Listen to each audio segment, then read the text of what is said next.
بسم الله الرحمن الرحیم د سوات نیوز ډاټ کام مینوالو السلام علیکم. زه یم ستاسو ګوربا خورشید علي. کتونکو نن موږ په مدین کې وو چې په مدین کې به نن یو ډېر اهمه جلسه ده او د اپر سوات بیا د تحصیل بحرین یو اهم شخصیت چې دی هغه په پاکستان تحریک انصاف کې شمولیت کوي. نو دې سره ګورو چې په دې علاقه په دې غریزه علاقه باندې به دې پارټۍ ته د دې شمولیت نه څومره وده میلاو شي. زموږ سره میا شرافت علي چې کوم زوړ تعلق د پاکستان مسلم لیگ نون سره او په دې علاقه باندې د ډیر وخت نه سیاست کوي او ډیر وخت په سیاست کې ان پاتې شوی دی او په دې علاقه باندې دغه خپل یو اثر ورسوخ دی او ډیر خلک که ځوان کله که مشران خلک دي او که کشران دي هغه ډیر زیات خوښي. موږ تاسو ته هر کله وایو تاسو سوات نیوز ته موږ ته ټایم راکړئ. ډیره مهرباني. زه هم ستاسو ډیره شکریا ادا کوم چې تاسو راغلئ او خپل قیمتي وخت وویست او زموږ سره میلاو شوئ. سر دا راته ووایه چې ډېر وخت نه دا ګونګوسۍ روانو نن تاسو عملي په هغه کې شمولیت وکړو.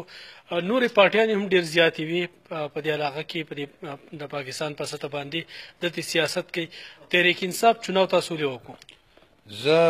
زما په خیال د والي سوات د دور نه زما والد صاحب او زما نیکه هغوی چې له سوات په پاکستان کې نو ځم شوی د هغه وخت نه زموږ د مسلم لیګو سره یوه خپله مینه وه او د پاکستان د جوړېدو نه وروستو چې کوم د چندې ضرورت و ځکه چې د پاکستان په خزانه کې پیسې نه وې په هغې کې زما نیکه خپل وس مناسب هغه چنده ورکړ وه او د هغه قید اعظم د هغه ویژن او د هغه دغه فلسفې لاندې موږ د پاکستان د جوړېدو حمایت کړی. نو موږ د مسلم لیګو سره د بچپن نه را روانو. خو مسلم لیګو د قید اعظم ویژن د قید اعظم سوچ هغه عمران خان خپل کړی دی او د هغه ټیم خپل کړی دی. په دې وجه باندې زما د عوامو د دې علاقې د عوامو د دې ټول پاکستان د عوامو یو خواهش دی چې د هغه د قید اعظم په میشن باندې د ملک وچلیږي او د آخر هغه طرف ته لاړ شي. نو ما هم د قوم د رای او خپل سوچ مطابق د پاکستان تحریک انصاف کې شمولیت اعلان وکړو او آینده د ادنا ورکر په حیثیت به په دې یو د ګمنام ورکر په حیثیت په پاکستان تحریک انصاف کې جدوجهد کوم او دا جدوجهد به مخکې به او تر دې نه به د قید اعظم هغه پاکستان جوړم کوم ویژن چې د هغه و کوم سوچ چې هغه لرو. صحیح. میا صاحب دا راته هم ووایه چې یوازې په دې پارټۍ ته ځئ که نه د خاندان سره ځئ یا د کارکنانو سره ځئ نن به ستاسو له عمل څه خبره دا ضروره چې مونږ خو یو مسلم لیګیان بنیادي خو په دې منځ کې مونږ له چا بیا د پارټۍ هغه اندروني اختلافات یا دا نو مونږ ته پکې ټیکټ نه و میلاو شوی یو پیر دوه. زمونږ یو ذاتي د پلار نیکه ډله وه د پښتو د زمانې نه هغه را روانه ده چې ور نیکه مې ساتله بیا مې پلار ساتله بیا زه څه ټکه پکه کوشش کوم کیدی شي د هغه پلار نیکه ځای ته ونه رسم خو خپل وس مطابق کوشش کوم چې هغه ډله څه حده پورې راټینګه کړم. نو د خدای په رحم د خدای په فضل زما د هغه پلار نیکه برکت دی چې هغه ډله زما سره متفق ته په دې شمولیت کې او مال مکمل اختیار را کړی. په دې مونږ جرګې ګړلي په دې دیره کې یو څو ورځې مخکې یو 4-5 کسان خاص د یو کلي نه مونږ راغونډ کړي او د هغو متفقه فیصله دا وه چې ته چېرته ځې مونږ به ورپسې یو. صحیح. څومره شمولیت نن متوقع دی ستاسو سره ستاسو د ورکرانو؟ نو په تیر الیکشن کې زه د مسلم لیګ نون په ټیکټ ولاړم تقریبا 13,800 ووټ مونږ اخیستی و. نو انشاءالله تعالی چې په هغې کې به ډېر کم پاتې کېږي او نور به زموږ سره په پی ټي آی کې شمولیت کوي. صحیح. مطلب دا چې نن د مسلم لیگ نون د پی کې 85 صفحه کېدونکي ده هغه ټول خلک به پاکستان تحریک انصاف ته ځي؟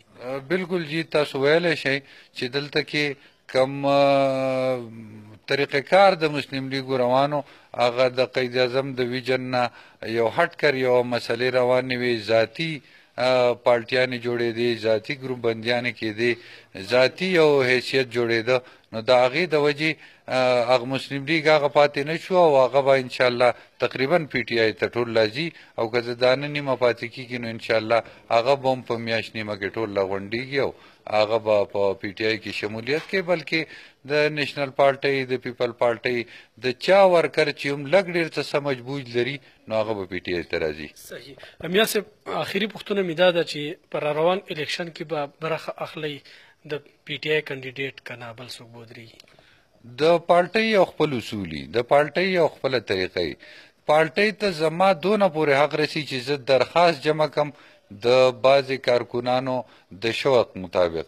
بیا پارټي په خپل طریقه باندې د هغوی یو بورډي په بورډ کې هغوی فیصله کوي چې څوک ته دې اهل دی او څوک ته دې نه دی. نو که پارټۍ ذمهواري راواچوله، پارټۍ زما په سر باندې دا بوج کېښه چې د دې علاقې د خوشحالۍ او ترقۍ دپاره ته موزون یا ستانه بل څوک موزون دی، نو مونږ به په هر فیصله باندې امین دوا د خیري او مونږ به انشاءالله د پاکستان پی ټی آی د منشور د لاندې هغه خپلې منډې تړلې داسې وو لکه که زه ولاړ یم، که زما رور ولاړي او که د پارټۍ یو بل ورکر ولاړي د هغوی سره به مرستیا کوو. میا صاحب په تیر الیکشن کې په ټول سوات کې پاکستان تحریک انصاف ګټلې وه، د هغوی امیدواران راغلي وو، پی کې 50 پاتې شوی و. را روان الیکشن تاسو په څه نظر ګورئ؟ دا سیټ به د پاکستان تحریک انصاف په حصه کې راشي که نه؟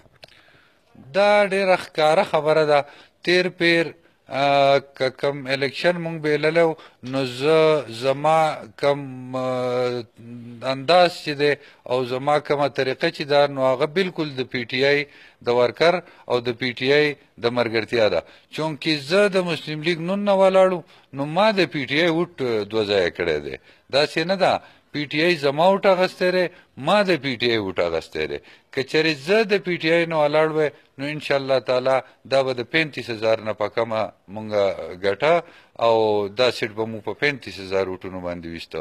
خو چونکې د پی ټي آی د کارکنانو دوه ډبل مایندډ کړه مونږه، یو طرف ته زه د نون نه وردېدم، بل طرف ته د پی ټي آی خپل ورکر وردېد، نو هغه خلک په 2 حصو کې تقسیم شو او زمونږ هغه ووټ تقسیم شو. تقریبا 13,800 ووټ ما اخیستی دی، د پی ټي آی کینډیډیټ 10,500 ووټ اخیستی دی او په دې کې نوي زمونږ سره وس چې شاملیږي نو هغه تش د مسلم لیګو کسان نه دي، په هغې کې د اے ان پي کسان دي، په هغې کې د پیپل پارټۍ کسان دي، په هغې کې د جماعت اسلامي کسان دي. او انشاءالله تعالی آینده به تاسو ګورئ چې پی کې 85 کې به د یوازې مسلم لیګ نه خو تقریبا د هرې پارټۍ نه به ملګري شمولیت کوي او د عمران خان د ویژن د هغه د سوچ او د هغه په پیروکارۍ کې به زموږ سره شاته په شاته رواني او شمولیتونه به بې انتها کېږي. تاسو به د خپل سورس او د خپل میډیا په وساطت باندې دا هر څه ګورئ او عوام ته به پیش کوئ. مخکې ډېره مننه جي. یقینا کتونکو نن د پی کې 50 چې کوم سیاست دی هغه بدل شو. یو ډېر اهم غړی، یو ډېر اهم امیدوار د پاکستان مسلم لیګ له لاړ پاکستان تحریک انصاف کې شامل شو. نو دا به د دې علاقې په سیاست باندې ډېر زیات اثر غورځوي او را روان چې کوم الیکشن دی نو یقینا د صوبایي اسمبلی سیټ به چینج کیږي. د دوی سره به داسې چې کوم لایو جلسه زموږ روانه ده په 2 بجې چې د پاکستان تحریک انصاف کومه جلسه ده په هغې به مشر میلمه چې دی هغه به د صوبې وزیر اعلی پرویز خټک وي